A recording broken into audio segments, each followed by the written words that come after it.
માળિયાહાટીના ગળોદર તાલુકા પંચાયતની સીટના કોંગ્રેસના ઉમેદવાર મુમતાજબેન દલે ફોર્મ પરત ખેંચી લેવામાં આવ્યું।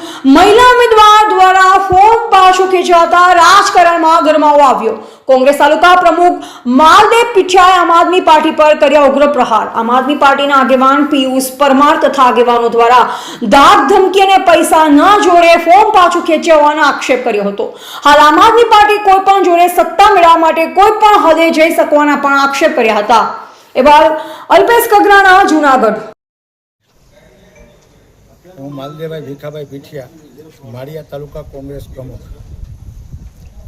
આજ દેશની અંદર લોકશાહી છે, ત્યારે માળિયા તાલુકાની અંદર લોકશાહીનું ખૂન કરવા માટે આમ આદમી પાર્ટીએ મારા ગળોદર સીટના ઉમેદવાર બેન શ્રી મુમતાજબેન દલની ઉમેદવારી ધાક ધમકી રાતે ઉપાડી ગયા, ગોંધી રાખી, તેમજ સવારે આર્થિક વહીવટ પર જે પણ કરેલ હોય એ પ્રમાણે એમનું ફોર્મ પરત ખેંચાવેલ છે અને લોકશાહીનું આમ આદમી પાર્ટીના આગેવાન શ્રી પિયુષભાઈ દ્વારા કરવામાં આવ્યું છે। પહેલાં પિયુષભાઈ એવું કહેતા હતા કે કોંગ્રેસ પાર્ટી દ્વારા મુસ્લિમોને ટિકિટ આપવામાં આવતી નથી, ત્યારે અમે મુસ્લિમ બિરાદરોને ગળોદર સીટ ઉપરથી બેન શ્રી મુમતાજબેનને ટિકિટ આપવામાં આવી દલને, ત્યારે એક બાજુ વાતો કરનારા કે મુસ્લિમોને ટિકિટ આપવામાં નથી આવતી, બીજી બાજુ મુસ્લિમોને ટિકિટ આપવામાં આવી એ બેનને આપવામાં આવી, નારી શક્તિને આપવામાં આવી।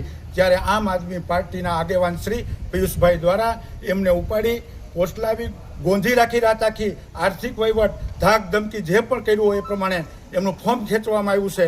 હું આ માળિયાની જનતાને વિનંતી કરું છું કે યાદ રાખજો મિત્રો, આ સટ્ટા બટ્ટાની સરકાર બનાવવા માટે આમ આદમી પાર્ટી દ્વારા આવનારા દિવસોમાં સરકાર આવ્યા પહેલાં આ તાલુકાની અંદર અરાજકતા ફેલાવવામાં આવી રહી છે, ધાક ધમકી આપવામાં આવી રહી છે। આ તાલુકાની અંદર પહેલેથી ફોર્મ ખેંચાવવા માટે થઈને રાત દિવસ મહેનત કરી અને ધમકાવી હેરાનગતિ કરી અને કોંગ્રેસના ઉમેદવારોનો ફોર્મ ખેંચવા માટે આમ આદમી પાર્ટી છેલ્લા 4 દિવસથી સક્રિય હતી। ત્યારે લોકશાહીનું ખૂન આમ આદમી કરી રહ્યું હોય એવું મને સંપૂર્ણ રીતે સીધી રીતે દેખાઈ આવ્યું છે।